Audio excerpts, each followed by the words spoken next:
Polisi y'u Rwanda ishami rishinzwe kurwanya inkongi z'umuriro no gutabara abari mu kaga riri mu bukangurambaga bugamije gukangurira abaturarwanda gukumira inkongi zirimo n'izikomoka kuri gaze ikoreshwa mu guteka. Ubu bukangurambaga bukorerwa ahateraniye abantu benshi, haba nyuma y'umuganda, mu nama cyangwa mu bigo bitandukanye bisaba ko abakozi babyo bahugurwa ku gukumira inkongi. Aha abapolisi b'iri shami baba basobanurira abaturage ibintu bikwiye kwirindwa kuko ari inkomoko y'inkongi y'umuriro ndetse n'uko bayirwanya igihe yavutse n'ibikoresho bakoresha bitewe n'imiterere y'inkongi. Bateguye amahugurwa mu rwego rwo kugira ngo dukangurire abaturage bacu uburyo bwo kwirinda no kurwanya inkongi z'umuriro, cyane cyane tunanabashishikariza uburyo bwo kwirinda inkongi z'umuriro igihe abantu barimo bategura amafunguro, kuko twari twatangiye kubona ko hari impanuka zigenda zivuka biturutse kuri za gasi tugenda dukoresha mu mago iwacu. Ibyo rero bigatuma tuvuga tutereka dufashe abaturage bacu tubabwira uburyo bakwirinda inkongi muri rusange, by'umwihariko iziturutse kuri gasi, tunanabereka uburyo inanavutse bayirwanya. Gazi igombye kujya ahantu ifitiye umutekano. Icya kabiri, iyo gazi niwishyize mu nzu, niwishyize mu nyubako, ujye ubanza buri gihe mbere yo gucana ya gazi yawe ugenzure akuma gafungura gazi kayitwara kwishyiga niba kari gafunguye. Icya kabiri, ugenzura amatiyo atwara gaze avana ku icupa rya gaze atwara ku mashyiga. Icya gatatu, urebe n'ibibiriti. Abenshi bakunda gusiga ibibiriti by'ishyiga bifunguye, akibwira ko abifunze, akibwira ko we yajimije gaze kandi gaze iracyasoma. Murabizi mwese ibi bibiriti hano, urebe nimba bifunze.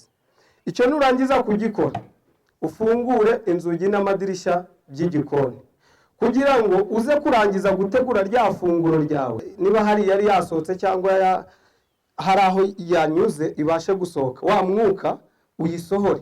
Ujya kubirangiza ibyo iyari iri mu nzu, niba hari n'iyari yasohotse yagiye, umwuka wayisohoye.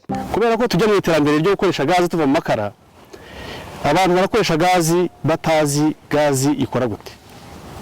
Akagura icupa, ugasanga icupa rishyize ku igare ritambitse cyangwa akarishyira kuri moto ricambitse akaritwara iwe.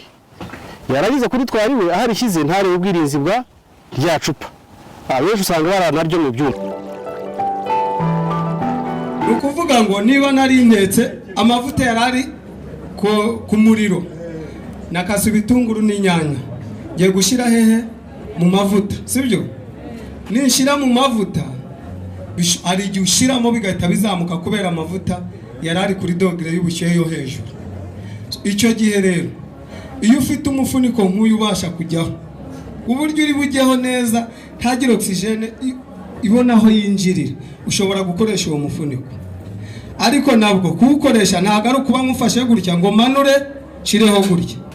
Nimanura gutya kubera iratangira guhura n'umuriro, uraca mu mpande untwike, sibyo? Bisaba ngo njye nijya kuwushyiraho ndaza gutya, ngende musunika paka pfundikiye. Murabibona? So niyisume n'ubwo buryo ikora.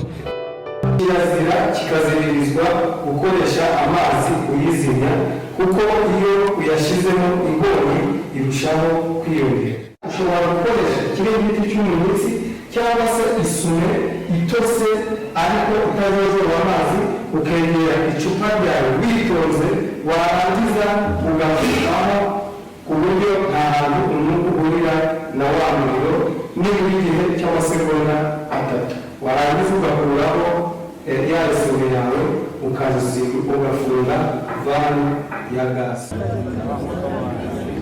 Ninde wabidufashamo? Ngwino. Uyu ati byambayeho, reka gerageze ndebe bitazongera kumbaho.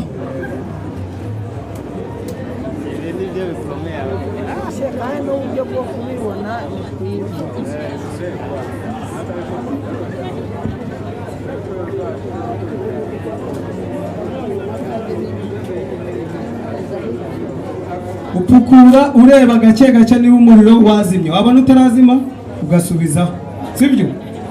Urabona ari ibintu bigoranye.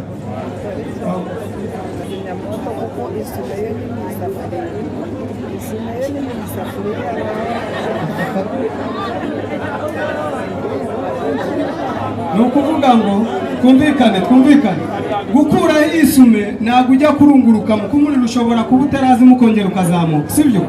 Uyikuraho n'ubundi ukirinze ugihagaze wemye ku buryo ntawe uhurira nawo, sibyo? Kandi mwabonye impamvu amazi atazimya umuriro wa esansi cyangwa uwa gazi cyangwa ibindi.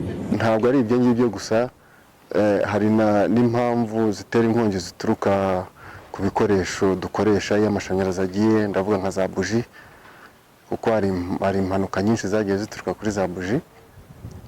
Hari ibikoresho rero bikoreshwa ariko ba nyirabyo ntibabyiteho kubera uburangare byo mu mago, amapasi, amafirigo. Ariko hariho n'izindi mpamvu zindi zituruka cyane cyane uburangare bw'abaturage bamwe na bamwe.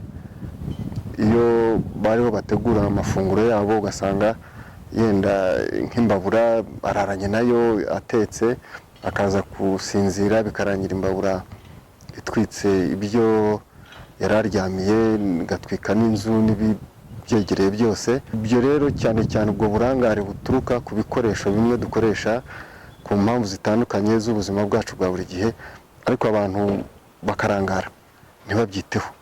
Izo nizo rero cyane cyane impamvu zikomeye ziriho zigenda zitera inkongi ahangaha mu gihugu cyacu.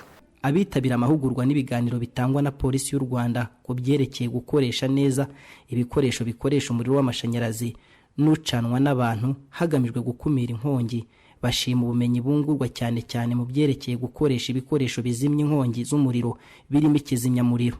Aba ni bamwe mu bahuguwe ndetse n'abitabiriye ibiganiro, bagiye kutubwira icyo babyungukiyemo n'uruhare bagiye kugira mu kunoza imikoreshereze y'ibikoresho bishobora kubyara inkongi mu ngo zabo. By'ukuri twafashijwe cyane kubera ko hari igihe twabaga dutunze ibintu byashobora kuduteza inkongi y'umuriro ariko tutazi uburyo binakoreshwa neza. Nk'urugero natanga kuri gaze izi dutekesha, nanjye ubwanjye nditangaho urugero kuko narayiguze banyere ko nzajya nyicana nuko nzajya nzimya gusa, ariko ntabwo bigeze banyigisha uburyo igihe habaye inkongi yayo uburyo nabyitwaramo. Wenda nk'abantu bakoresha gaze uburyo bayirinda, wenda nk'igihe uri mu gikoni ugiye guteka, ikintu umuntu asabwa ni ugufungura amadirisha n'imiryango akareba ko byose bimeze neza. Ikindi akareba ko igihe gaze iri mu gikoni cyangwa agiye gutekera itarimo gusohora umwuka, akabanza yihumuriza kumva ko nta mwuka urimo gusohoka. Iyo asanze uwo mwuka urimo gusohoka agomba kubanza yitonda, kuko icyo gihe bishobora kuba byamuteza inkongi y'umuriro.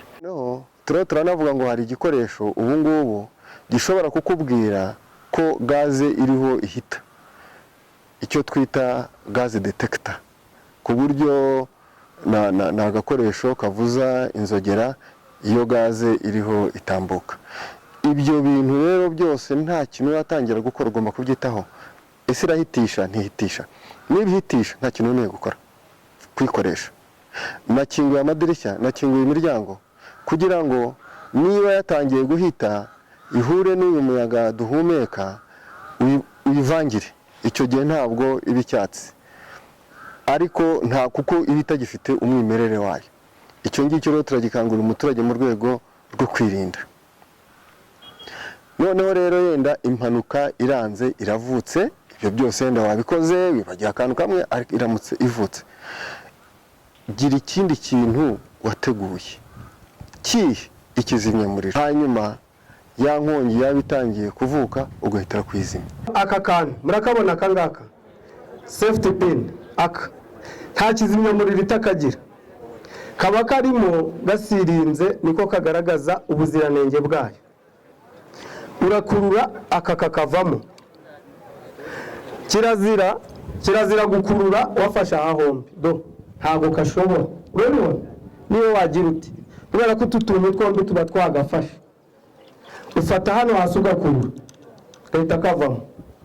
Kamara kuvamo ugafata uyu mutwe wa kizimyamwoto w'ikizi kizimyamuriro ukerekeza aho umuriro uturuka uhagaze muri metero 2, warangiza ugahuza utu tuntu twombi ugakanda ukazimya usa n'ukubura impande zose. Umuriro wamara kuzima nibwo uba wemerewe kurekura.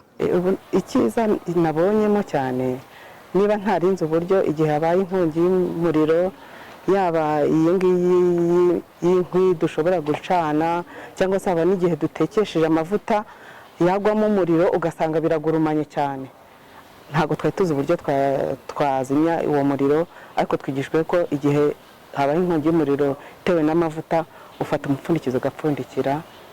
Igihe habaye inkongi y'umuriro kuri gaze ufata ikiringiti cyangwa se isume ugapfuka kuri rya cupa rya gaze. Igihe kugira ngo turwanye ko iyo nkongi y'umuriro yaba, twigishijwe yuko tugomba gukingura amadirishya mbere y'uko twacana gaze.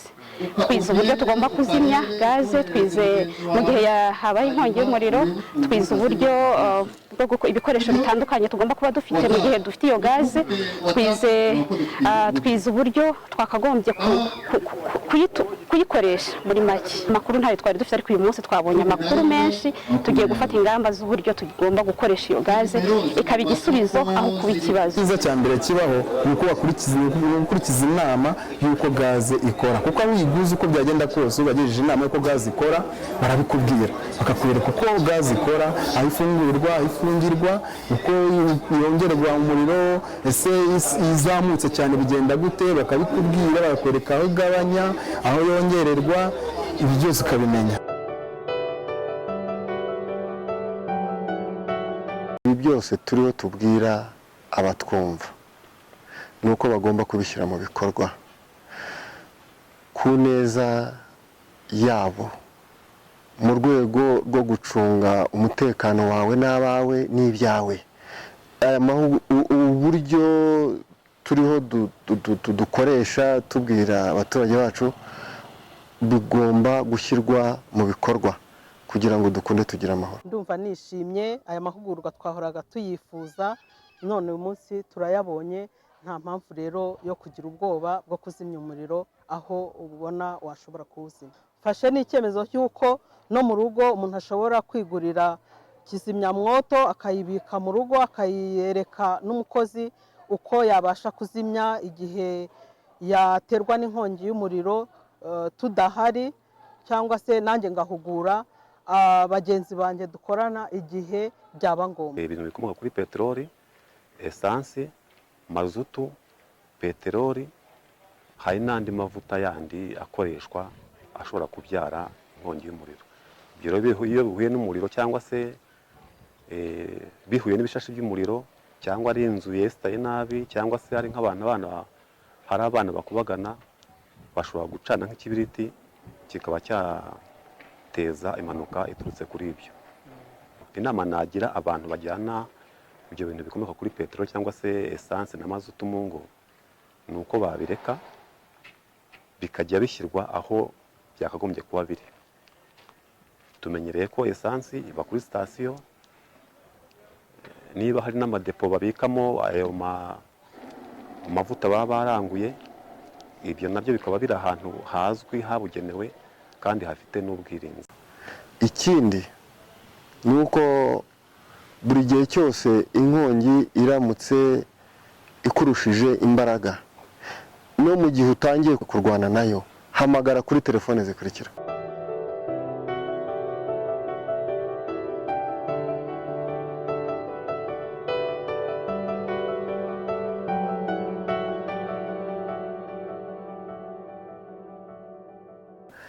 Icyo gihe ubutabaje mu buryo bwihuse, natwe tugutabara mu buryo bwihuse, ahasigaye tugahangana n'inkongi nta bintu byinshi irangiza. Twubahiriza inama tugirwa zadufasha gukumira no kurwanya inkongi z'umuriro, kuko zangiza imitungo yacu ndetse n'ubuzima bwa muntu bukaba bwazigenderamo, bityo duhorana umutekano usesuye.